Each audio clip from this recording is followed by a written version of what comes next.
বিকাশ, তুই আমার সন্তানদের বুকে কেন গুলি করলি?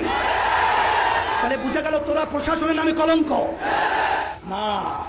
আমরা এই দেশের মাটির জন্মগ্রহণ করেছি, আমরা এই দেশের সন্তান, আমরা এই দেশেই থাকবো। সন্ত্রাসীদেরকে বাংলার জমিন থেকে উৎখাত করে ছাড়বো ইনশাআল্লাহ। আজকে আমার ছেলেদেরকে, আমার মেয়েদেরকে আজকে ওরা নির্বিচারে পাখির মতো গুলি করে হত্যা করবে। আমি বিশেষ করে আমার ছেলেদের, আমার মেয়েদের গার্জিয়ানদেরকে, অভিভাবকদেরকে বলবো, আপনার সন্তানদেরকে রাস্তায় গুলি করবে, হত্যা করবেন, আর আপনারা ঘরে থাকবেন, এটা হতে পারে না। আপনারা আসেন, আমরা আপনাদের সাথে আছি ইনশাআল্লাহ। যেই জানগুলো ঝরে গেল, যেই মায়ের কোল খালি হলো, সেই সন্তান আজকে মা এতিম হলো, আজকে মা সন্তান হারা হলো, সেই সন্তানদের কি বিচার হবে? তাদেরকে কিভাবে ফেরত দেওয়া হবে? কোন দেশে আমরা বসবাস করছি? আজকে আশ্চর্য, একটা ছেলে আবু সাইদ, আবু সাইদের হাতে কোনো অস্ত্র নেই, ওর হাতে কোনো লাঠি নেই, ও একটা মেধাবী ছাত্র, ওর কোনো সন্ত্রাসীর কোনো তালিকা ওর নামে নেই।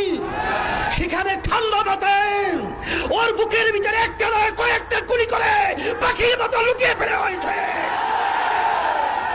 আর সেটা আমরা বসে বসে দেখবো? আর সেটা আমরা সহ্য করব? এটা হতে পারে না, হতে দেওয়া যায় না।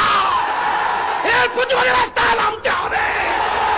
খুনিদের বিচার বাংলার জমিনে করতেই হবে।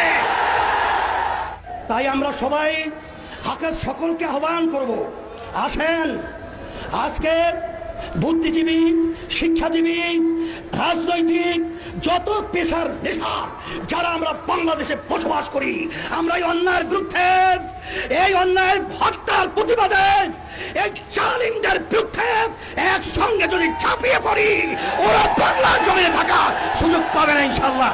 এই আহ্বান আমি সকলকে করছি, আসেন। আর বসে থাকলে আমাদের পায়ের নিচে মাটি থাকবে না, এদেশে আমাদের জানমাল ইজ্জতের নিরাপত্তা থাকবে না, আমাদের স্বাধীনতা থাকবে না। তাই আমাদের স্বাধীন দেশে আমাদের স্বাধীনতা নিশ্চয়তা করার জন্যই রাজপথে নামার জন্য সকলকে আহ্বান জানাচ্ছি। এখন আমরা দেশের ভিতরে বসবাস করার মতো উপযোগী কোনো রাষ্ট্র বলতেই দেশে নেই। এখন আমরা কোথায় যাব?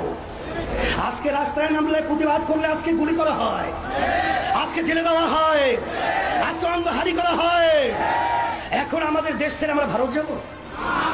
আমরা কি ইউরোপ এবং বিভিন্ন অন্যান্য দেশে আমরা নাগরিক হব?